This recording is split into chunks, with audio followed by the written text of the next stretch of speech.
नमस्कार. जय नारायण. आपण चैतन्य पीठाच्या YouTube वाहिनीवरून आत्मसंवादी प्रबोधन मालिका गेल्या सुमारे 6 वर्षापासून प्रसारित करीत आहोत. या प्रबोधन मालिकेमध्ये आपले सद्गुरू आदरणीय महाराज आपल्याला वेगवेगळ्या बहुमोल अशा विषयांवर प्रबोधन करीत असतात. आत्मसंवादामध्ये गेल्या सुमारे 98 पुष्पांपासून आदरणीय महाराज श्री दत्त पुराण याविषयी आपल्याला प्रबोधन करीत आहेत. तो ग्रंथ समजावून सांगत आहे.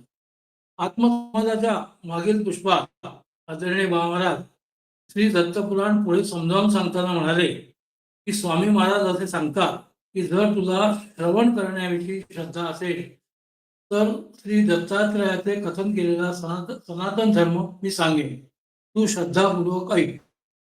ब्राह्मण, क्षत्रिय, वैश्य, शूद्र हे सत्व, रज, तम या स्वभाव प्रमुख गुणांनी वेगवेगळे कर्म असलेले वर्ण ब्रह्म समुदाय आहे. ब्रह्मचारी, वानप्रस्थ आणि गृहस्थ हे आश्रम आहे. ब्राह्मण हा संन्यासाने मोक्षाचा अधिकारी आहे आणि क्षत्रिय, वैश्य हे ईश्वराच्या सेवेने मोक्षाचे अधिकारी आहे. शम, दम, तप, पवित्र ज्ञान, आस्तिकता, क्षमा, ऋतुता, जन्मजात, ब्रह्मकर्म, नियमविधीने वेदांचा स्वाध्यायपाठ आदी निश्चित कर्म ब्राह्मणाचे आहे. शौर्य, तेज, धैर्य, दक्षता, युद्धस्थैर्य, युद्ध सज्जता, प्रजारक्षण, श्रद्धेने अतिथींचा सादर सत्कार हे क्षात्र कर्म आहे. गोपालन, शेती, व्यापार हे वैश्याचे कर्म आहे आणि शूद्राला सेवा कर्म आहे. ब्राह्मण, क्षत्रिय आणि वैश्यांचा याग, अध्ययन आणि दान ही 3 पवित्र कर्मे आहेत. ब्राह्मणाची उपजीविका याजन, अध्ययन आणि दान ग्रहण करून असावी. इच्छेनुसार धर्मणीसह संयोग असावा. या सर्वांपासून विषयातून निवृत्ती ही त्याला परमपद देणारी आहे. श्रुती, स्मृती ही पुराणे ही धर्ममूळ आहेत. त्यामध्ये श्रुती, स्मृती, पुराण यांच्यामध्ये विरोध झाला असता श्रुती श्रेष्ठ आहे. 2 श्रुतीमध्ये विरोध आला, 2 धर्म बलवान आहेत. एका स्मृतीने सांगितलेला आणि दुसऱ्या लौकिक वर्ण आश्रम विभागांनी कथन केलेला देश व कालाला उचित असलेला धर्म लौकिक असला तरी 4ही वर्णांनी प्रयत्नपूर्वक पाळावा. स्वतःच्या घरात असलेला पण विरुद्ध नसलेला मात्र धर्म ब्राह्मणांनी ग्राह्य मानावा. स्वधर्म त्यागाने त्याचे वेदवाक्य नास्तिकत्व हे अत्यंत दुःख देणारे आहे. समुद्र यात्रा, सवर्ण नसलेल्या स्त्रीशी विवाह, नैष्टिक ब्रह्मचर्य, लग्न झाल्या स्त्रीचे पुन्हा दुसऱ्यांदा दान, नरमेध, अश्वमेध, पतीच्या भावापासून प्रजोत्पत्ती, मधुपर्कामध्ये सप्तशूल, पशुचा वध हे सर्व काही कलियुगात वर्ज्य आहे. वर्ण विभाग लुप्त झाला असता संन्यास व अग्निहोत्र नाही. जोपर्यंत ब्राह्मणादी वर्ण विभाग आहे तोपर्यंत संन्यास व अग्निहोत्र आहे. व्यभिचाराने उत्पन्न न झालेला शूद्र हा संस्कारामुळे द्विज होतो. यासाठी उपदेशक पिता हा आचार्य व माता ही सावित्री आहे असे विद्वान म्हणतात. 8व्या वर्षी ब्राह्मणाचा, 11व्या वर्षी क्षत्रियाचा आणि 12व्या वर्षी शूद्राचा उपनयन संस्कार करावा. ब्राह्मण, क्षत्रिय, वैश्य यांचा उपनयन संस्कार करतेवेळी क्रमाने या गोष्टी आवश्यक आहेत. पुढे महाराजांनी आवश्यक असलेल्या गोष्टींची यादी दिली आहे. मेखला, सूत्र किंवा दंड भ्रष्ट झाला असता पुन्हा धारण करावा. प्रातःकाली, सायंकाळी अग्निकार्य करणे आणि ब्रह्मचारी बटू नये, दिवसा झोपू नये. चौलादी संस्कार उत्तरायणात सूर्य असता, शुक्ल पक्षात पुण्यकारक नक्षत्र असता, गुरु शुक्लाचा अस्त नसता करावे. ब्राह्मण, क्षत्रिय, वैश्य बटूंनी क्रमशः प्रातःकाल, माध्यान्ह व सायंकाळी वाडा मांडून भिक्षा मागावी व गुरुची आज्ञा घेऊन भक्षण करावी. मद्यपान, स्त्रीगमन, मांस भक्षण, दुर्जनांचा संबंध, 8 प्रकारचे मैथून, प्रेत कार्य या गोष्टी ब्रह्मचारी बटूने करू नये.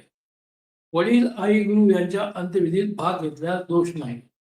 वैश्यांनी स्वतःच्या नावापुढे शर्मा, वर्मा, गुप्त हे शब्द लावून गुरु प्रणाम करावा. पौर्णिमा, प्रतिपदा, चतुर्दशी, सूर्याचे भाष्यांतर, युगादी वेळी वेद पाठ ग्रहण करण्यास दोष आहे. नित्यकर्म किंवा चालीव असलेला याचा करणं मात्र दोष नाही. शब्द ब्रह्मरूप विष्णू आहे, वेद साक्षात विष्णू आहे.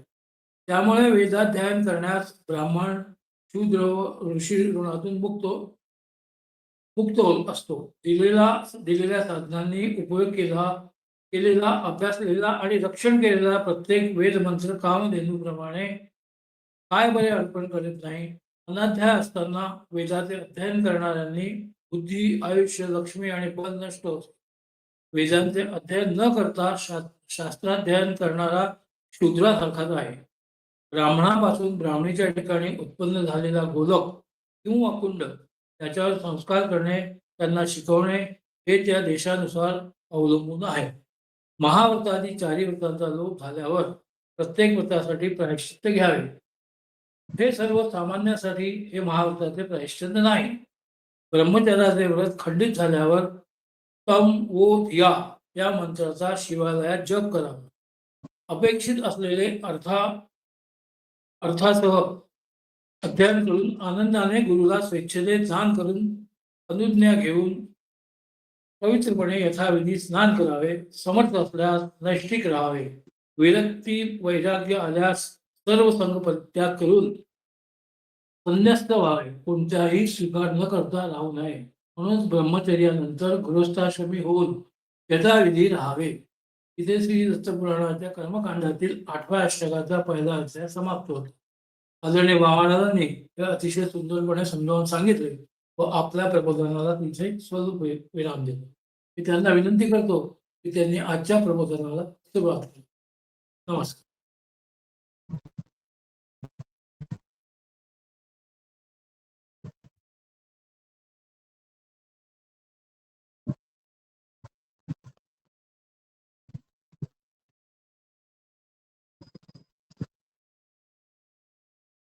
अनुसूयार्थी संभूतो दत्तात्रेयो दिगंबरा मर्तृगामी स्वभक्तानां उद्धरतां भव संकटा.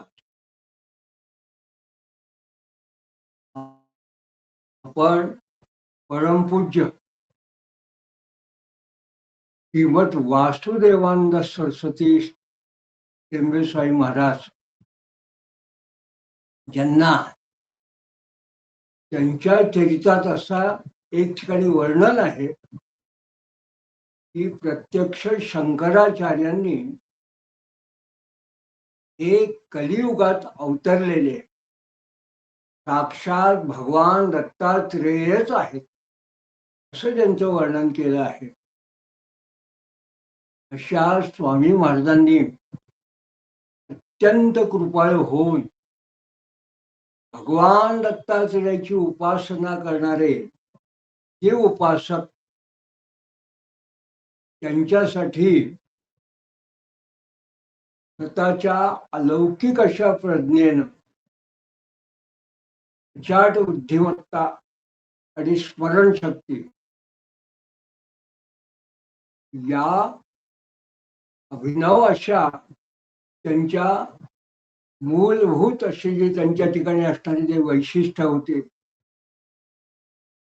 त्याप्रमाणे जी ग्रंथरचना केली त्यातली एक अद्भुत ग्रंथरचना म्हणजे दत्तपुराण. या दत्तपुराण ग्रंथाची त्यांनी रचना केली. त्या अतिशय आगळ्या वेगळ्या अशा दत्तपुराणाच्या 8व्या अष्टकातल्या या दुसऱ्या अध्यायाची आपण आता सुरुवात करतो आहोत.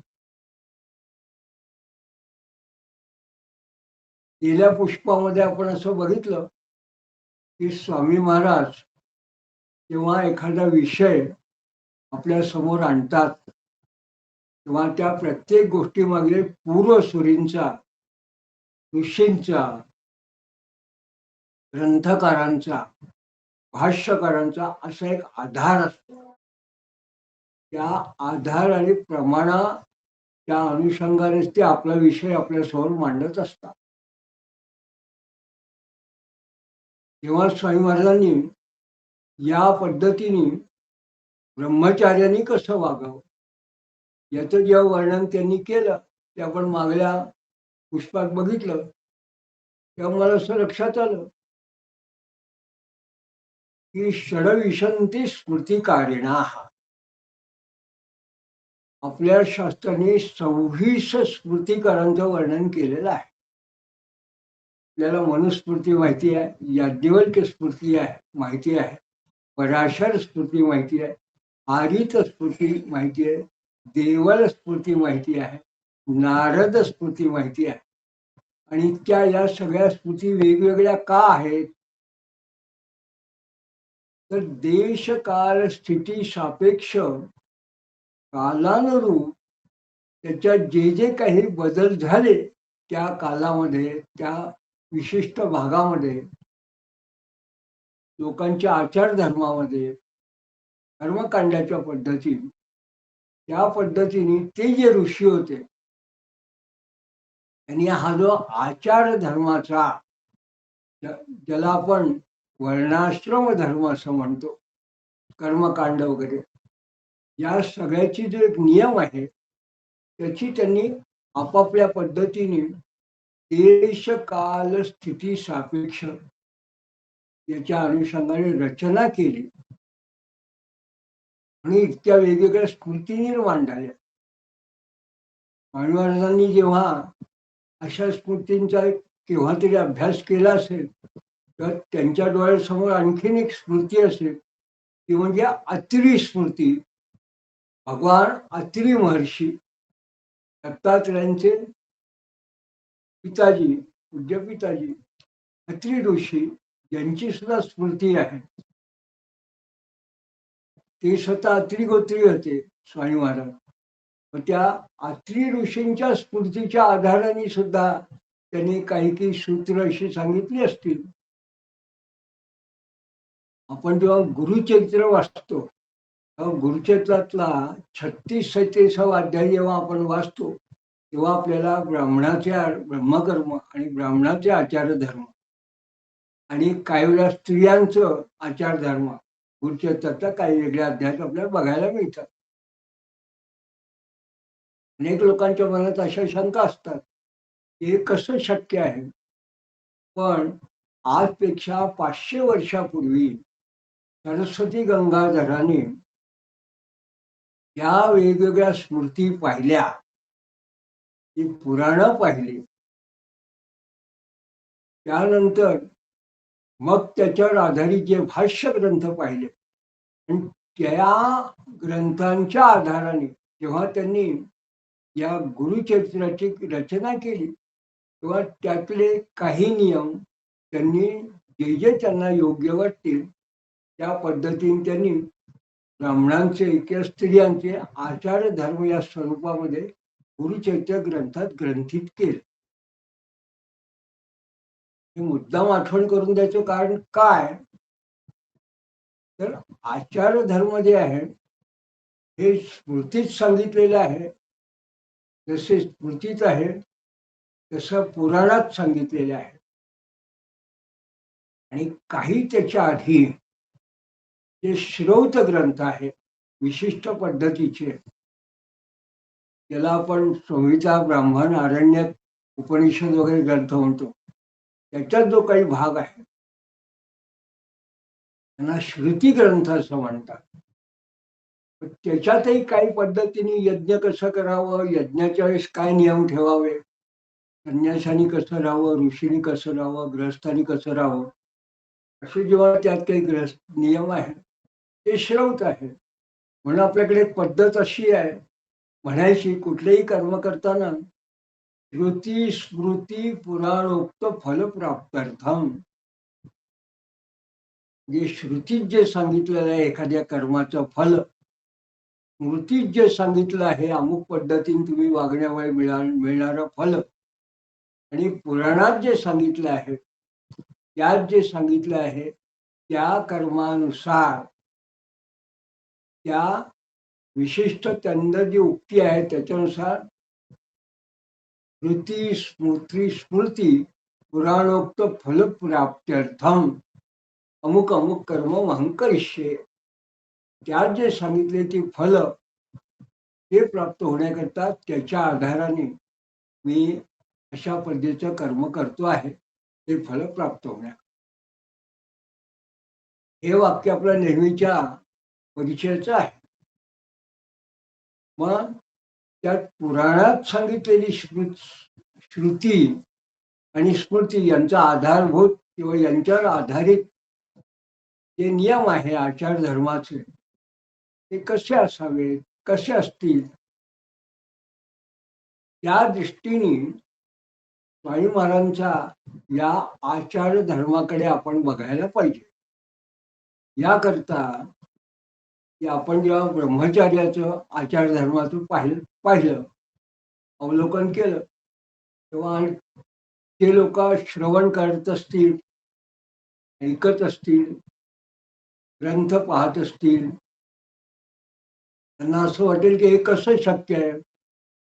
आता सध्या या पद्धतीने कोण प्रायश्चित्त घेतो, कोण प्रायश्चित्त घेऊ शकतो, असं कसं शक्य आहे.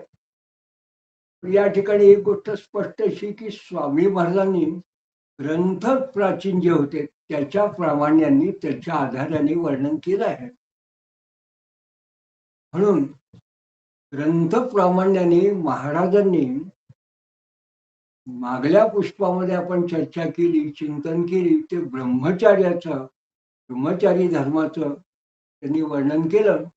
आणि आता आजच्याही आपल्या जो पुढचा भाग आहे चिंतनाचा, त्यात आपण स्वामी महाराज गृहस्थ धर्माविषयी काय सांगतात त्याचे आपण अवलोकन करणार आहोत. या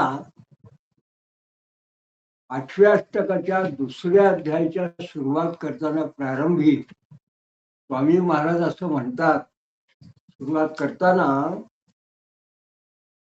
ये यज्ञे नैव गृहिणी भूत्वा अभ्यर्चन्ति भक्तिताः.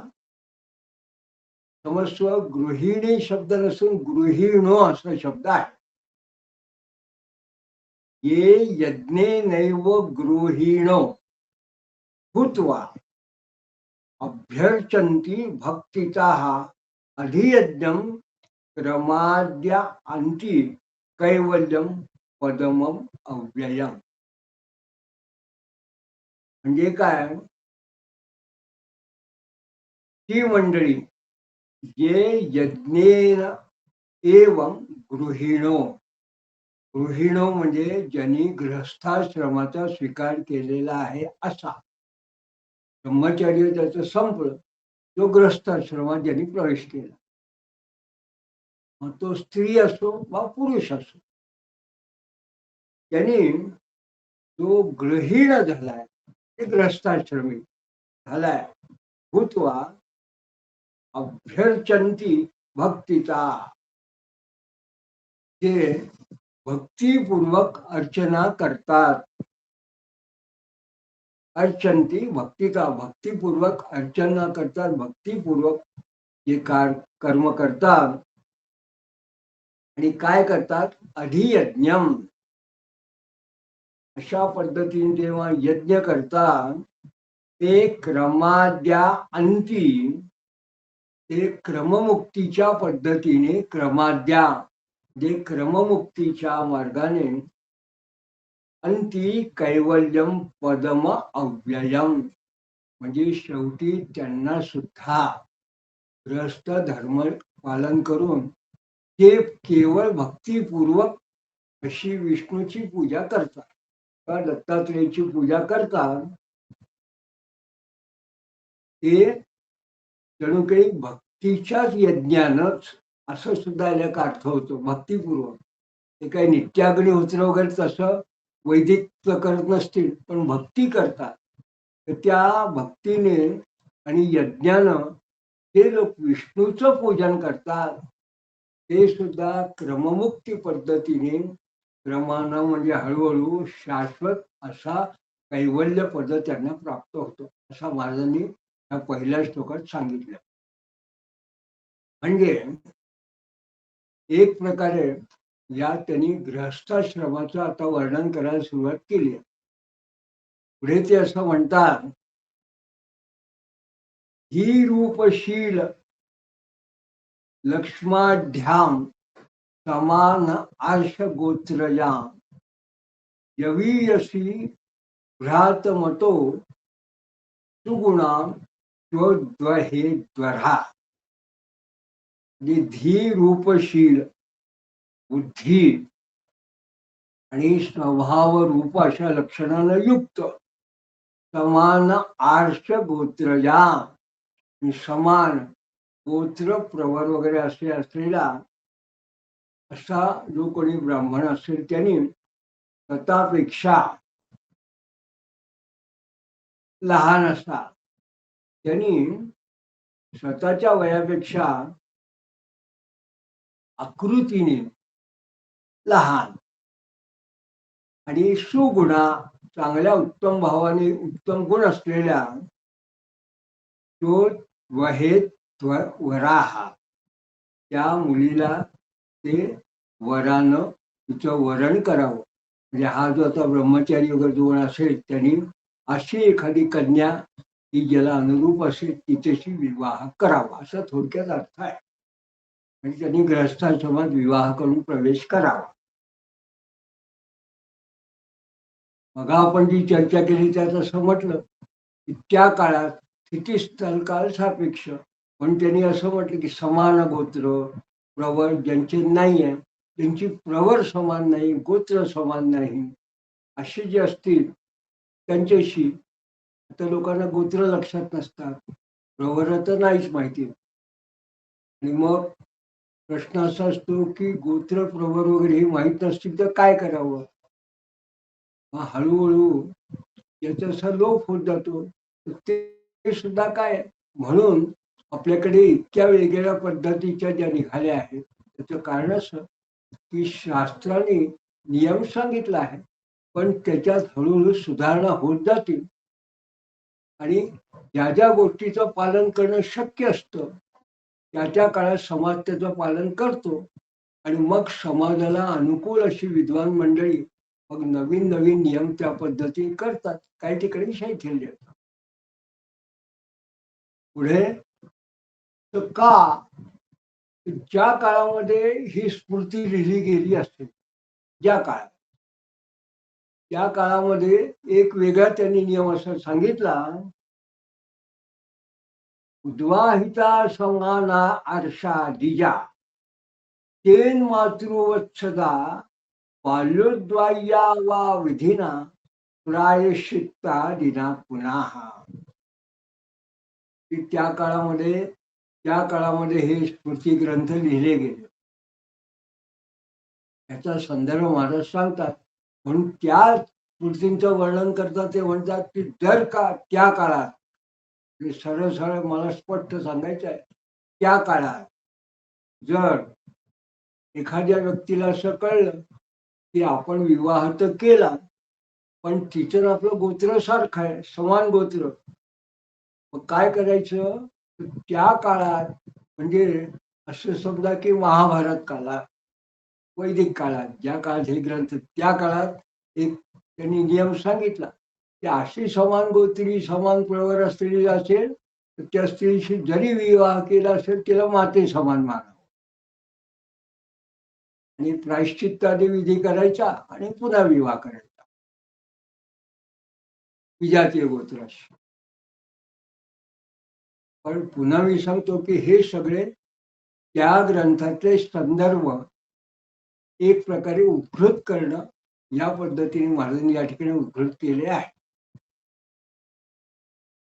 पुढे या संदर्भात महाराज अजून सांगतात, दोषे ज्ञाते सप्तपद्या अग्रे देयावरे मृते कन्या अन्यत्र विद्धयो निश्चित तथैव हठाता. म्हणजे सप्तपदी नंतर जर कळलं की हा दोष समान गोत्र वगैरे केला, मग त्या कन्येचं काय करायचं, तिला कन्या समजून पुन्हा विवाह करायचा सप्तपदी चालू असताना. किंवा अशा जर वर मृत्यू पावला तर त्या कन्येचा दुसरीकडे विवाह करून द्यावा. आणि मग त्यात असं म्हणतात महाराज की विद्धयो योनी निश्चेत तथैव हठात अद्भुता. म्हणजे मग ज्योतिषशास्त्रामध्ये योनी, ग्रहगण, कूट, नाडी असे वगैरे जे असतात, हे जे काही गुण म्हणतो, गुणमिलन कोष्टक, त्यात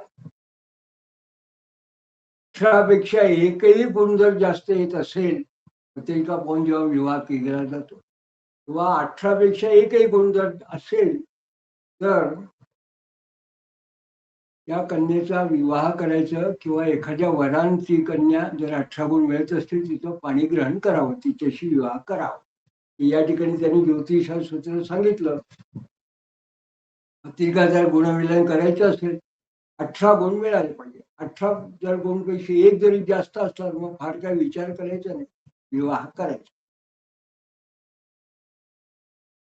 पुढे महाराज असं म्हणतात, या स्मृतीच्या आधाराने ब्राह्मा प्रशस्तो दैवा आर्षकाया वा तत्संभवे गांधर्वा असुर पैशाच राक्षसा इतरस्य तू.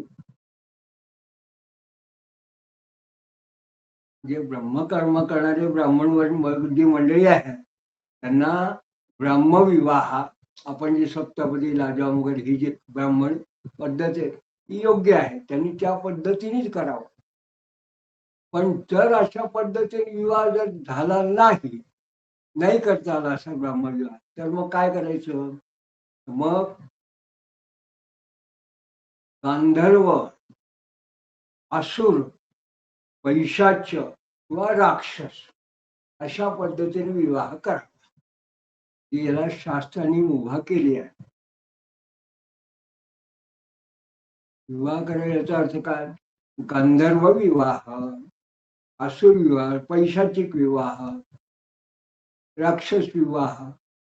राक्षस विवाह पूर्वी कसं म्हणायचे की पळून नेला स्त्रीला, मग तिच्याशी विवाह केला. आदिवासी लोकांत अशा काही असतात काही गोष्टी. गंधर्व म्हणजे ब्राह्मण काय मिळालं नाही, पण एकमेकांच्या साक्षीने, सूर्याच्या साक्षीने अशा पद्धतीने त्याला गांधर्व म्हणतात. अशा आपण उदाहरणं पुराणात याच्यात बघतो. या सगळ्यांनी सुद्धा असे विवाह आहेत हे महाराज सांगतात. पण या ठिकाणी ते असं सांगतात की एखाद वेळी जर असा प्रसंग असेल, तर ब्राह्मण सुद्धा असा विवाह करतात. हे त्यांनी फक्त उल्लेख मात्र अशा पद्धतीने सांगितलाय. मग आता ते असं म्हणतात, ग्राह्या स्वगृह्य विषय ग्राम धर्मा विवाहके शत्रोष्णी शो तो पान हा दि युगदंडी गमने द्विजाः यु उपवितो द्विवासाः संबद्धचूडश्च कर्मणि पवित्र पाणिर्यतात्मा सोत्तरणीय कमंडलोः. म्हणजे विवाहामध्ये परंपरेने चालत आलेले धर्म कसे ग्राह्या स्वगृह्य विषय ग्राम धर्मा विवाहके, जे ज्या ठिकाणी जसं विवाह असेल त्या ठिकाणी परंपरेने चालत आलेला धर्म, ते कसं आहे तर देशधर्म, म्हणजे आपण म्हणतो देश कालोचे संकीर्त. उत्तरेकडे राजस्थानच्या भागामध्ये वेगळ्या पद्धतीचा कुठला विवाह संस्कार सोहळा होत असेल, दक्षिणेकडे वेगळा असेल, पूर्वेकडे बंगाल भागात वेगळा असेल, आणि पश्चिमेकडे गुजरात महाराष्ट्रात वेगळा असेल. हे काय, हा देश धर्मानुसारचा आहे. मग ग्रामधर्म, एखाद्या गावामध्ये आमच्या या गावामध्ये आमच्या भागात अशी पद्धत आहे लग्नामध्ये, अशी त्याला ग्रामधर्म म्हणायचं. मग अशा पद्धतीने त्याने विवाह करावा आणि हे त्या धर्माचं त्याने ग्रहण करून त्या पद्धतीने विवाह करावा. आणि मग हा जो कोणी ब्राह्मण असेल, कारण या ठिकाणी ब्रह्मकर्माचा आचार महाराज सांगतात आहे, मग हा जो कोणी ब्राह्मण असेल तो विवाहाच्या निमित्ताने तिथे गेला असेल, मग त्याचं कसं असावं ते सांगतात. जेव्हा प्रयाण करायचं असेल, ब्राह्मणाला जेव्हा जायचं असेल, तेव्हा ब्राह्मणाने प्रयाणाच्या वेळी छत्रो, त्यांनी छत्र असा शब्द वापरला आजच्या काळामध्ये, कारण हा ग्रंथ महाराजांनी 100 वर्षापूर्वी लिहिला. तो छत्री आली होती म्हणून आपण म्हणायचो की छत्री त्याच्याकडे असावी. शिरस्त्राण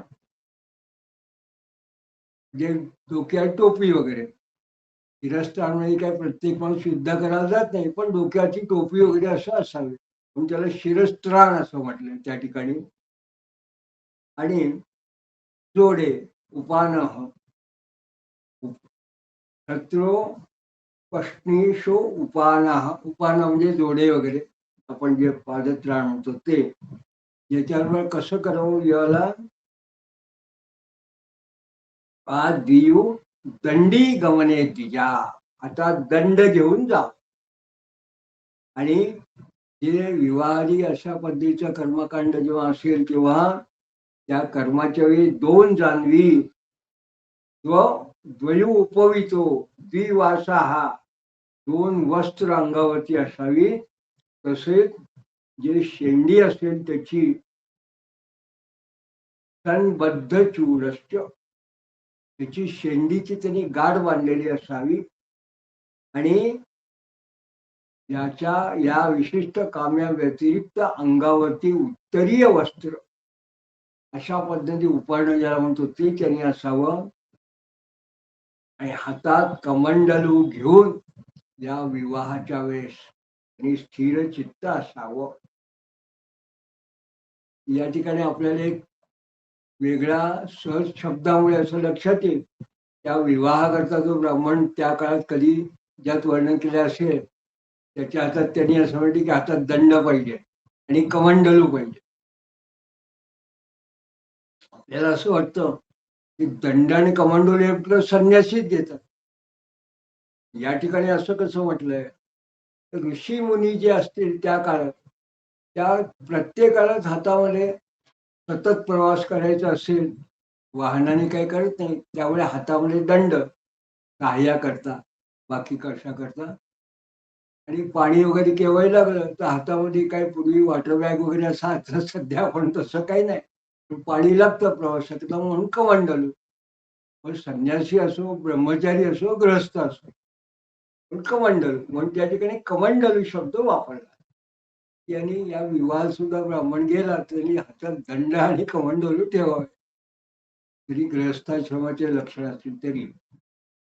पुढे महाराजांनी सांगितलं की त्यांनी शारीरिक स्वच्छता सुद्धा ठेवणं आवश्यक आहे, कारण हा आता गृहस्थाश्रमी विवाह केलेला आहे गृहस्थाश्रमी. तर त्यांनी प्रतिमासं कृत केश नख, ती नखादिष्ट्वा हिताग्निक प्रतिपक्षंच तीर्थादो नित्यं क्षौर न मंगले.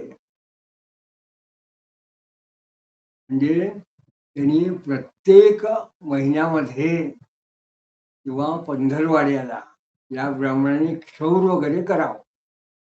क्षौर आपण ज्याला म्हणतो, अशी सध्या आपण कटिंग म्हणतात, त्या काळात क्षौर करायचे, पूर्ण शेंडी ठेवून पूर्ण वपन करायचं, ब्राह्मणाच्या पद्धतीने राहायचं असेल ते त्यांनी दर महिन्याला करावं, किंबहुना प्रत्येक पंधरवाड्याला सुद्धा त्यांनी तीर्थ क्षौर करावे.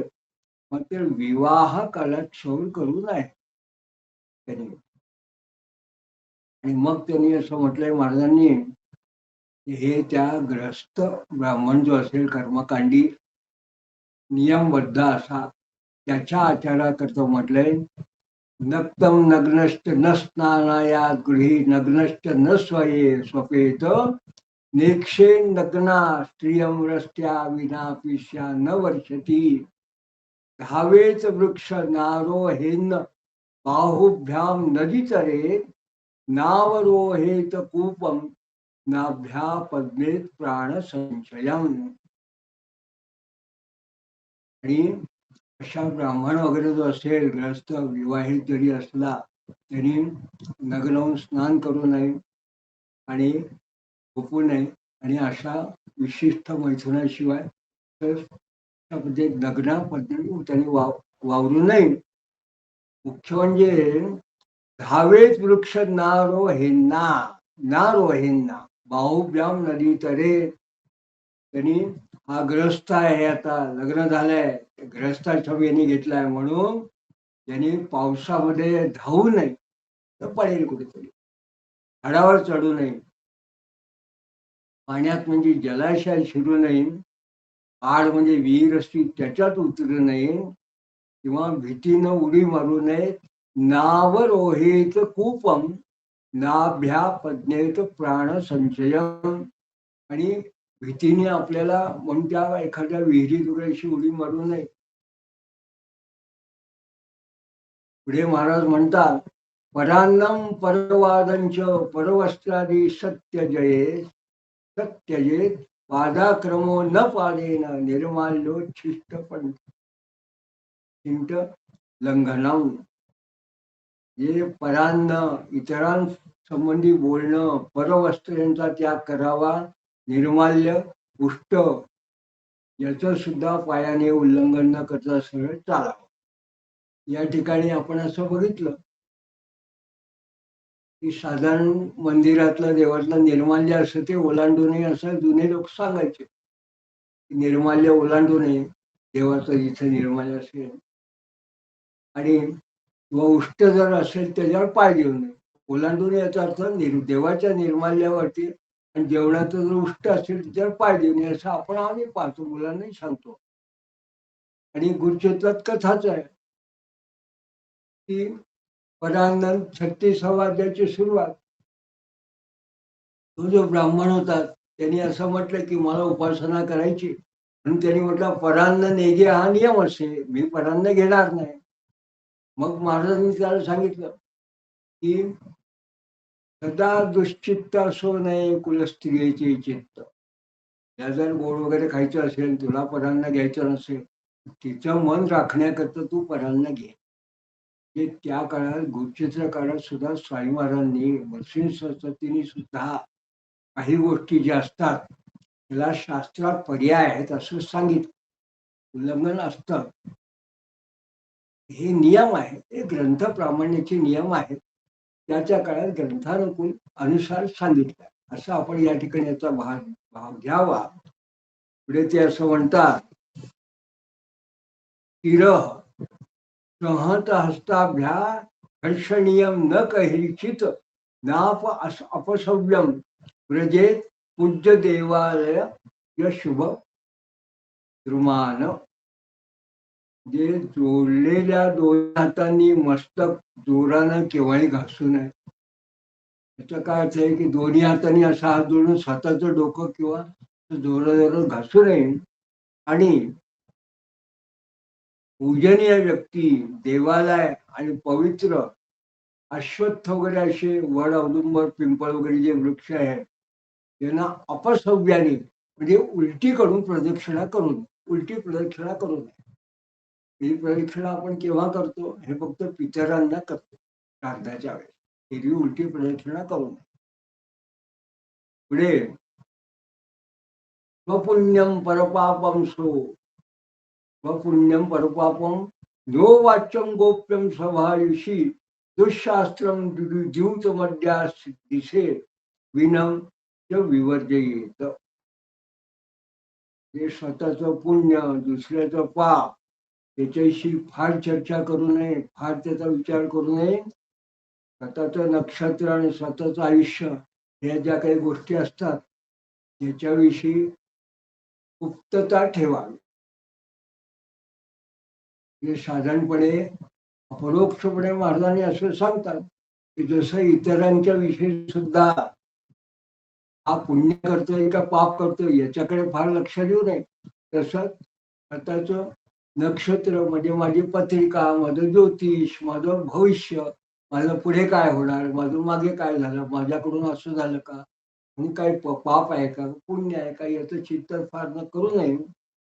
आणि स्वतःच्या आयुष्याविषयी फार विचारही करू नये आणि फार त्याच्याविषयी चर्चाही करू नये. म्हणून महाराजांनी सांगितलं की यो वाच्यम गोप्य स्वभायुषी, स्वतःच्या आयुष्याविषयी गौप्य ठेवावं, गुप्तच ठेवावी, गुप्तता राखावी. म्हणजे एक प्रकारे त्या काळातला मोलाचा सल्ला. कारण आपण जेव्हा अशा पद्धतीने स्वतःच्या आयुष्यावर जर अनाधिकारी माणसाशी चर्चा केली, अनाधिकृत असं एखादं कोणी असेल त्याच्यात जर केली, तर तो मनामध्ये काही विशिष्टता काही ठेवून तुम्हालाच पुन्हा त्रास देण्याची शक्यता असते. नको त्या गोष्टीचा बबरा होतो. मला सूचक असं सांगितलं की नो वाच्यम गोप्यम स्वभायुषी. जे ज्योतिष बितिष वगैरे स्वतःच असेल त्यावेळी फार काही चर्चा करू नये, कोणाला सांगू नये. आणि एक त्यांनी आणखी सांगितलं की दुःशास्त्रम द्यूत मध्यादी ते विनमच विवर्जये. म्हणजे चार्वाक वगैरे हे जे लोक आहेत, हे जे लोक अशी लोक कुशाल चेंडू आपण ज्याला आजच्या काळात म्हणू शकतो, त्यांना धर्म कर्म कर्मकांड यात काही करायचं नाही, त्यात मग उपासना देवधर्म इत्यादीला आस्था नाही. चार्वाकाचं एकच तत्व आहे, यावत जीवे ऋणम कृत्वा घृतम पिबेत भस्मीभूतस्य देहस्य पुनरागमनाय कुत. जोपर्यंत जीवन आहे तोपर्यंत माणसाने जगावं. आणि कसं जगावं? ऋणम कृत्वा घृतम पिबेत. अगदी कर्ज वगैरे करावं आणि छान चांगलं मौज मस्तीने राहावं. घृतम पिबेताचा रोज घी तूप प्यावं. त्या काळात ऋणम कृत्वा कर्ज काढून तूप घ्यावं, चाल चेंडूप्रमाणे राहावं. आणि का? तो म्हणतो भस्मीभूतस्य देहस्य. म्हणजे एकदा देहाचं भस्म झालं की पुनरागमन कुठं? मग कोण येणार आहे तुमच्याकडनं वसुली करायला? कोणाला तुम्हाला उत्तर द्यायचं? याला म्हणतात चार्वाक. महाराज साईडला अशा प्रकारच्या लोकांच्या संगतीत राहू नये याचा विचार करू नये. असे लोक खुशाल चंडू लोक ते कसे राहतात, इतरांनी कसे वागायला उद्युक्त करतात, कशाला उगीच उपासना करतात, कशाला उगीच देवधर्म करतात, कशाला हे सगळं तुम्ही करताय. म्हणून यांचं जे शास्त्र आहे त्याच्या नादी लागू नये. आणि याच्याच बरोबर काही लोक जे ज्यूत आहे, मद्यसेवन करणारे जे असतात, किंग्स वगैरे आपण ज्याला म्हणतो, त्यांनाही टाळावं. त्यांची पुढे आणखीन एक शब्द त्यांनी या बाबतीत वाचला, जो विशेष सांगितला तो असा आहे, मद्या आर्द्रास्तु उच्छिष्ट शूद्रचित इत्तत्काष्ठ भोगिनाः पृष्ट्वा देवलकं स्नानाच्च चंडालं पतितं तथा. हे मद्य आणि ओली अशी हाड अस्थि, उच्छिष्ट, शूद्र आणि चिता, चितेतलं लाकूड असा जो कोणी वापरणारा असतो, म्हणजे याला क्षुद्र असं म्हटलं. म्हणजे जो माणूस एखादा, आपण ज्याला असं म्हणतो, एखादा माणूस स्मशानाचं एक कृत्य असतं, त्याच्यावरतीच उपजीविका द्यायची असतं. तो ओली हाडं असतील त्याचा उपयोग करतो, ते स्मशानची लाकडं असतील ते करतो, ते सगळं करताना मद्यप्राशन करतो, सगळं करतो. तर असे जे लोक असतात, असे जे लोक काम करणारे असतात, जे तिथे स्मशानाचे अघोर असे कर्म करणारे असतात, ते जे पतित आहे यांचा स्पर्श झाला असताना स्नान करावं, त्यांना शिवू नये.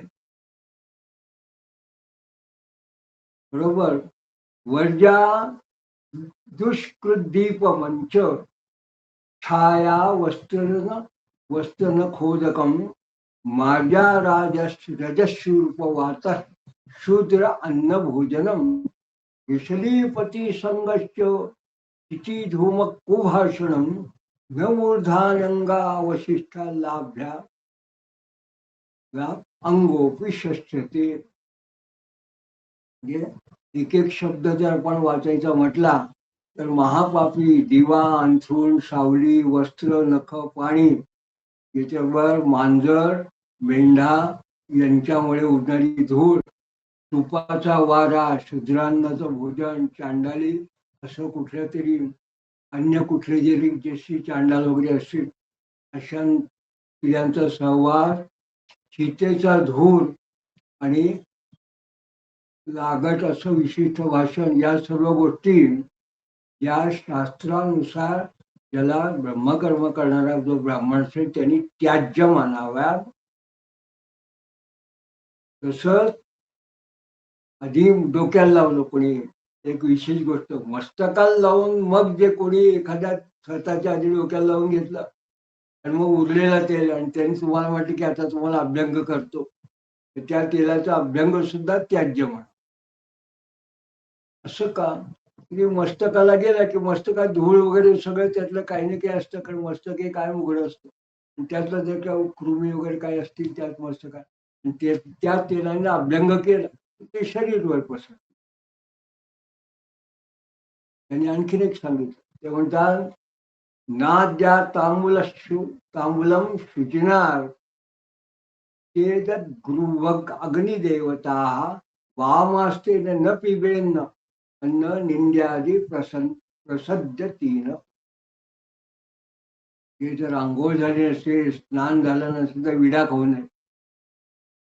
सकाळी उठून काय करायचं तर विडा खायचा. ज्यांना व्यसन असतं सवय असते सकाळी उठलं की विडा विडा खायला सुरुवात करतात. इथे स्पष्ट सांगितलंय दत्तपुराणकारांनी स्नान करता विडा खाऊ नये. तांबूल पान करावं, तांबूल भक्षण करावं, पण स्नान न करता करू नये.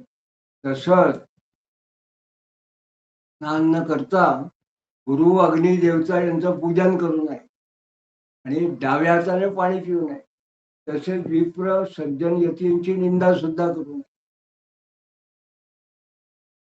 डाव्या हाताने पाणी पिऊ नये याचा अर्थ काय तर ज्या काळामध्ये तुमच्या हातात भांडे बिंडे काही नव्हते आणि आपण जेव्हा पाणी पितो तर पाणी पिताना माणूस हाताची उंजळ करतो, तर मग अशा वेळी डावा हात हा अशुद्धी आहे. अशुद्धी धुण्याकरता करतो आपण, म्हणून मग हाताने अशी उंजळ करून जर डाव्या हाताने करून या ठिकाणी अर्थ घ्यायचा. अन्यथा जेवतानाचा पण ग्लास असतो, भांड असतो, पात्र असतं. कुणी म्हणेल की उष्ट्या खरकट्या उजव्याच हाताने ते घ्यावं का तर तसं नाही. हे पात्र डाव्या हाताने घ्यायला हरकत नाही. पात्र असेल पाणी पिताना उंजळ जर असेल तर ती डाव्या हाताने घेऊ नये हा त्याचा अर्थ. तसंच एक उत्तम असा सल्ला या ठिकाणी कसा आहे रोज छाया मनुज्ञा च नात प्रवेत प्रयहम द्विज प्रत्यहम द्विजा ब्राह्मे मुहूर्तोत्थाय ध्याये ब्रह्म सनातनम.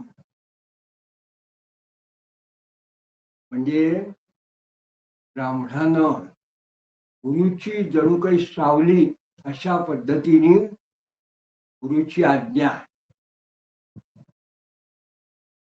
प्रत्येक दिवशी ती असेल त्या गुरुच्या आज्ञेचं उल्लंघन करू नये.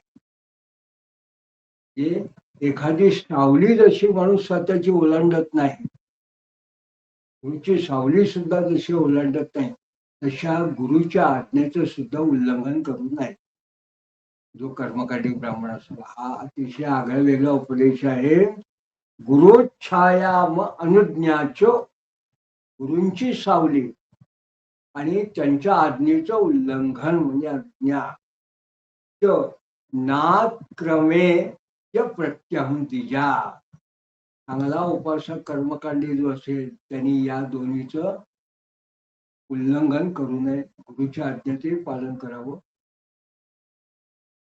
आणि गुरुगीता कारण तर गुरु उच्छिष्ट भोजन इथपर्यंत सुद्धा ते सांगतात ते काही नाही, पण तरी गुरुच्या आज्ञा जी असेल तिचं पालन करा. आणि ब्राह्मे मुहूर्त उत्थाय आणि सकाळी पहाटे उठून लवकर ब्राह्ममुहूर्तावर उठून सनातन अशा ध्याये ब्रह्म सनातनम. सनातन अशा ब्रह्माचं आत्मस्थित ते असेल त्या आपलं जो कोणी ब्रह्म आहे म्हणजे इथं ठिकाणी दत्त त्याचं पण चिंतन करावं. तेव्हा आपण असं म्हणतो की ब्रह्माचं चिंतन करावं तर काही लोकांना असं वाटतं की निर्गुण ब्रह्माचं कसं चिंतन करणार. मग याच्याकरता गुरुगीताकारांनी असं म्हटलंय की अखंड मंडलाकारं व्याप्तं येन चराचरं तत्पदं दर्शितं येन तस्मै श्री गुरुवे नमः. चिन्मयं व्यापितं सर्वं त्रैलोक्यस्य चराचरं अशी पदं दर्शितं येन तस्मै श्री गुरुवे नमः. तर असा जो आहे हा कसा आहे तर ब्रह्मानंदम परमस्पदम केवलम ज्ञानमूर्तीम द्वंद्वातीतम गगनसदृशम तत्वमस्य आदी लक्षण. हे सगळे लक्षण कसं आहे हे ब्रह्माचेच लक्षण आहे आणि पण हेच लक्षण हे गुरुचेही लक्षण आहे. ब्रह्मानंदम परमसुखदम केवलम ज्ञानमूर्तीम. हे कसे की सगुण अशा पद्धतीचं ब्रह्माचं वर्णन आहे.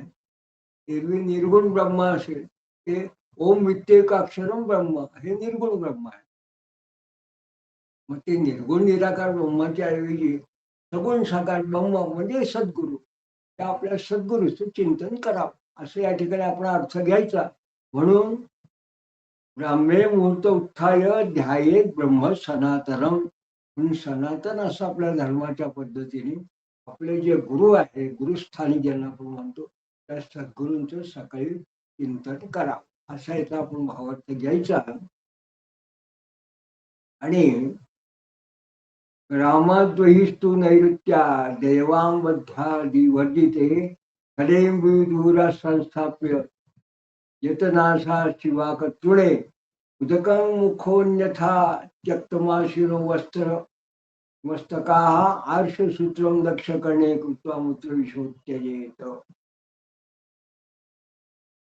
हा जो भाग आहे हा जे लोक 36-37वा अध्याय कुरुक्षेत्र वाचतात ते लोक सुद्धा वाचतात. त्याच्याशी फार विस्तार सांगत नाही. पण बहिर्दिशेला जर एखाद्या ब्राह्मणाला जायचं असेल तर त्यांनी कसं वागावं.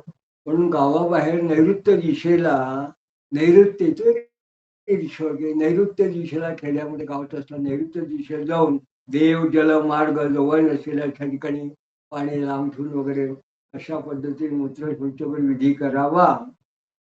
आणि उत्तरेकडे दक्षिणेकडे दिवसा रात्री तोंड करून यज्ञ पोळीचे कानात लावून त्यांनी तो विधी करावा.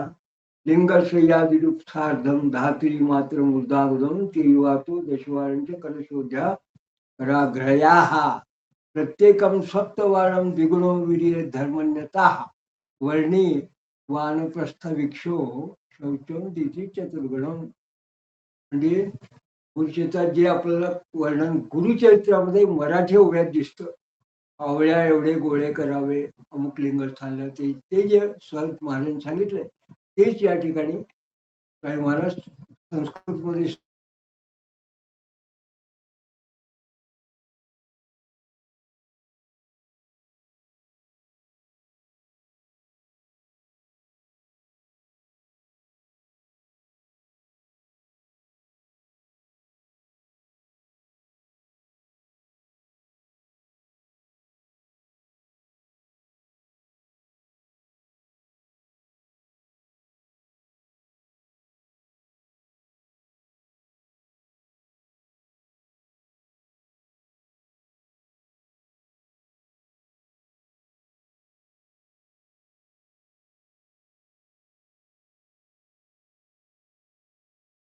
आणि मग ते म्हणतात अर्धार्ध निशाशक्ती मार्गेंचं ज्ञाबलांचू कंदलेपांत विधीशा दंडुशान्याचं मतस्थ्यजेत. म्हणजे अशा प्रकारची जी वृत्तिका शौचाचा विधी आहे ही रात्री अर्ध्या प्रमाणात प्रवासात निम्म्या प्रमाणात करावी. आणि त्यांनी सांगितलंय की ही फक्त जो कर्मकांडी संन्यासी जे ब्राह्मण असतात यांच्याकरता आहे अन्यान करता नाही. लहान मुलं स्त्रियांना त्यांना फक्त गंधाली पण म्हणजे हातपाय धुणं वगैरे याचं सांगितलं त्यांच्याकरता हे नाही आहे. आता ब्राह्मणांनी चुळा कशा भराव्या सकाळी उठल्यावरती सगळे शुद्धी केल्या त्या म्हणतात महाराज म्हणतात बीजो द्वादश चांदोल्पान तर्जन्याश्च न शोधयेत शीडी कंटकी वृक्षाश्च निंबाप अपमार्ग दारुणा द्वादशांगुल गुणमात्रेण द्विजो तो कल्पेन मंत्र होतं दंतान विशो शोधयेत पर्णई निषिद्ध आहे अंबुना अथवा. ब्राह्मणानं 12 चुळ्या धराव्या, इतरांच्यापेक्षा कमी भराव्या. तर्जनीने दात घासू नये. मग चिकाळ वृक्ष, बोर किंवा वेल, बेलाचा वृक्ष, आंब्याचा वृक्ष, लिंब किंवा आघाडा ज्याला म्हणतात, याचं 12 अंगुली मापाच्या काटक्याने त्यांनी अशी काडी करावी. ते त्याने खुलून त्यांनी दंत धावन करावं. या आजचा जो आपण ब्रश म्हणतो ते त्या काळामध्ये दंत धावनाकरता ती कांडी अशा पद्धतीने या झाडांचं त्यांनी वर्णन केलं आहे. त्यांनी असं म्हटलं की क्षीरी कंटकी वृक्षा तनी निंबाळका अपमार्ग दारुणा.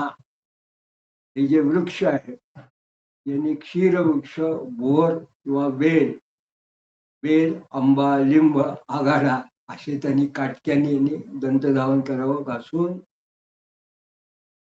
आणि इतरांनी 12 अंघोळ काही घ्यायची का नाही, इतरांनी कमी मापाचं घ्यावं.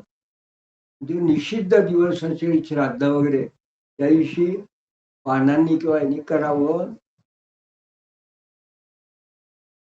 अशौच क्रिया मोघा शौच मुला अखिला क्रिया तद बाह्य शौच स्नानही कुर्वा ध्यानम तदा तथानंतरम. अशुद्ध असलेल्या मानवाच्या ज्या क्रिया असतात त्या निष्फळ असतात आणि ज्या सगळ्या क्रिया आहेत या शुद्धीमुळे आहेत. म्हणून शुद्धी दूर करण्याकरता म्हणून स्नान वगैरे हे जे आपण सगळं करतो, दंत धावन वगैरे सगळं, हे काय आहे, हे सगळी शुद्धी आहे. पण ही काय, ही बाह्य शुद्धी आहे. या ठिकाणी महाराज महत्वाचं सूत्र सांगतात ही बाह्य शुद्धी आहे. आणि खरी जी शुद्धी आहे त्याला म्हणतात ध्यान. ध्यान ही आंतरिक शुद्धी करणार आहे. त्यात बाह्य शौचम स्नानादी जे आंघोळ वगैरे आपण जे करतो हे बाह्य शौच आहे. पण अंतरशुद्धी जी आहे, कुर्या ध्यानम तथा अंतरम. अंतरशुद्धी जी करायची असते ती ध्यानानं होते. पण जे आत्मचिंतन करतो, ध्यान करतो, जप करतो, सद्गुरूंचं एक प्रकार जे मनन चिंतन असतो त्यांच्या वाक्यांचं जे करतो, सततम चिंतयंतो यो मां पर्युपासने ते चाप्यक्षरम अव्यक्तम. जेव्हा त्यांनी म्हटलं की खऱ्यामध्ये अव्यक्ताची उपासना करतात म्हणजे निर्गुणाची, आणि सगुणाची उपासना करतात, त्या दोघांपैकी तेव्हा तुम्हाला कोण आवडतं असं जेव्हा भगवान कृष्णाला अर्जुनाने म्हटलं 12वा अध्याय, तेव्हा त्यांनी असं म्हटलं की मय्यावेश मनो ये मां नित्ययुक्ता उपासते. माझी जी खऱ्या अर्थाने मनामध्ये जी नित्य उपासना करतात आणि श्रद्धया परियोपेत असते, ते श्रद्धापूर्वक उपासना करतात, माझ्या ठिकाणी श्रद्धा असते, ते माम युक्त तमा मता, ते माझ्या दृष्टीने युक्त तमशी आहे. जनांनी सरळ विचारलं की अनन्यश्चिंत माम, हे निर्गुणाची करतात अनन्य भक्तीने किंवा सगुण साकार स्वरूपात. तो भगवंतांनी सांगितले की सरळ माझी स्वतःची म्हणजे हे माम नित्ययुक्ता उपासते, जे माझं चिंतन करतात. माझं करतात हे का सांगतात, कोणाला सांगतात, अर्जुनाला सांगतात. या ठिकाणी एक सूत्र म्हणून सांगतो की अर्जुन कोण आहे, हा अर्जुन त्या ठिकाणी मित्र नाही आहे, सखा नाही आहे, बंधू नाही आहे. हा अर्जुनाने त्यांना म्हटलं की तुम्ही मला उपदेश करा. तो म्हणतो शिष्यस्तेहम शाधिमानताम प्रपन्नम, मी तुला शिष्य भावाने शरण आलोय. या ठिकाणी भगवान जे सांगतात ते भगवान हे गुरु भावाने सांगतात. मग हा कोण आहे सांगणारा, हा गुरु आहे. म्हणून आपण म्हणतो कृष्णम वंदे जगद्गुरु, हा जो गुरु आहे जगद्गुरु तो असं म्हणतो. हे जे मनोभावाने जे चिंतन करतात तो युक्ततम आहे. म्हणजे आपण भावार्थाने मिळतं की आत्मशुद्धी करता गुरुचं चिंतन करा. असं या ठिकाणी आपण सहज विषयांतर करून हा थोडा विस्तार केला. पुढे महाराज असं म्हणतात, मुक्तांग गुष्ठा अल्प गोकर्णा कृती हस्तेन कम त्रिभिः केशवाद्ये हे प्राश्यास्तो द्वाभ्या प्रक्षाल्य चाधरौ द्वाभ्या प्रोक्षा सस्यमेकात् करंपादो शिरोपरेः हास्यं नासेक्षिणी कर्णो नाभिं हृत्ये भुजोस्पृशेत. पुढे अंगठा मोकळा सोडून जणू काही गोकर्णाकृती अशा हातानं 3 वेळा केशव नारायण माधव नावाने पाणी पिऊन, जे आता आपण जी संध्या करावी त्या संध्याचं वर्णन ही 36वा अध्याय झाली ते सांगतात. ते केशव नारायण माधव नावाने पाणी पिऊन गोविंद विष्णू या नावाने हस्त प्रक्षालन करून मधुसूदन त्रिविक्रम नावाने अंगठ्याने ओठांचं मार्जन करून मग वामन श्रीधर नावाने मुखमार्जन करून ऋषिकेश नामोच्चाराने डाव्या हाताचं प्रोक्षण करायचं आणि मग पद्मनाभ उच्चारून पाद प्रक्षालन करून दामोदर उच्चाराने मस्तक प्रोक्षण करून संकर्षण नावाने 3 बोटांनी स्पर्श करून वासुदेव प्रद्युम्न या नावाने पुढे काय करावं, नासाम सांगुष्ठ तर्जन्यांग उष्ठे नाश्यम श्रुती तानाभिकेन साल्पेन नाभिं कर्तराग्रता हृद्वान हुकम च सर्वाभिः पुष्येदा आचमनं पिदम शुद्धो कर्माद्यंत योश्च माशमज्जान्वी आशने. म्हणजे मग त्यानंतर नासिका वासुदेव प्रद्युम्न या नावाने अंगठान तर्जने नासिकेला स्पर्श करावा. अनिरुद्ध पुरुषोत्तम नाम उठून अंगठाने अनामिकेने डोळ्यानं स्पर्श करून अलोक्षज नारसिंह या उच्चाराने कानांना स्पर्श करावा. मग अच्युत नावाने अंगठा तर्जनीने वेंबीला स्पर्श, जनार्दनानं नाव घेऊन हाताच्या तळवाटाने हृदयाला स्पर्श करून उपेंद्र नावाने सर्व बोटांनी मस्तकाला स्पर्श करून हरे कृष्ण या नामोच्चाराने उजव्या डाव्या हाताच्या मुळाशी स्पर्श करावा. असं आचमन करावं. हे ब्राह्मणांनी आचमन कसं करावं हे सांगितलं. या आचमनात विशेष काय आहे, आपण जे आचमन करतो ते आम्हाला एवढंच माहिती आहे. ते आम्ही पुस्तक घेतलं, त्या गुरुजींनी सांगितलं, हा म्हणा केशवाय स्वाहा, नारायण स्वाहा, माधवाय स्वाहा 3 वेळा पंचायत चौथ्याच वेळा गोविंदान्मा विष्णुना मधुसूदन त्रिविक्रम वामनान्मा ऋषिकेशान्मा पद्मनाभान्मा दामोदरान्मा संकर्षणा प्रद्युम्ना अनिरुद्धान्मा पुरुषोत्तमान्मा रोक्षयान्मा नारसिंहा अच्युतानंद उपेंद्र हरे नमः श्रीकृष्ण परमात्मने नमः. झाली 24 म्हणले. 24 नावं म्हटली झाली की आपण हात जोडले, फक्त बाकी हात जोडायचे नसते.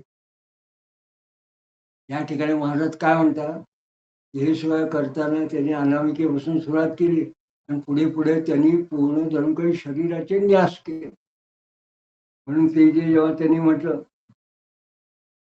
ईश्वासानाच्यामध्ये मग ते अंगुष्ठ त्याच्यामध्ये फक्त काय वेळ सांगतो की वासुदेव प्रद्युम्नान्मा असं म्हटलं की अंगठान तर्जनी नासिकेला स्पर्श केला.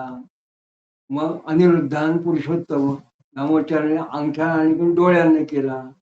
नेत्रत्रया वैशिष्ट. मग अलोक्षज नारसिंह या उच्चाराने कानांना स्पर्श केला. अच्युत नावाने नाभीला स्पर्श केला. मग जनार्दन नाव घेऊन हाताच्या तळभागाने हृदयाला स्पर्श केला. अशा पद्धतीने हा एक प्रकारचा न्यास आणि महाराजांनी या ठिकाणी सांगितलं आहे. आणि याला त्यांनी आचमन असं म्हटलंय. मग त्यांनी असं म्हटलंय की जर का मलोत्सर्ग झाला, एखादा माणूस वगैरे जर असं जर झालं काही तर जाऊन आला कुठे लघुशंकेला वगैरे जाऊन आलं तर ते केलेलं जे आचमन आहे त्यावेळेस हे सगळं काही करायची गरज नाही, फक्त नुसतं पाणी प्यावं. म्हणून त्यांनी नुसतं आचमन करावं. आणि कसं करावं तर पिण्याच्या आचमनात उडीद भिजेल, हातात तळवात जेवढं उडीद भिजेल, एखादं उडीद जर टाकलं तर तेवढंच फक्त पाणी घेऊन आचमन. ओखटे काही दृष्टी देखल्या, जो वायू शब्द झाल्या गोष्टी सांगितलं, असं असेल तेवढं फक्त आचमन करावं. आणि अशा पद्धतीनं स्वामी महाराज त्या ठिकाणी जो गुरुचरित्राचा 37व्या अध्यायामध्ये जो आचार धर्म सांगतात आहे, तोच आचार धर्म श्रुती स्मृती पुराणोक्त पद्धतीने या अष्टकातल्या 8व्या अध्यायातल्या 2ऱ्या अध्यायात सांगतात आहे. तेव्हा पुढल्या भागात आता पुढे स्वामी महाराज आपल्याला काय सांगतात ते आपण बघणार आहोत. तोपर्यंत अवधूत चिंतन श्री गुरुदेव.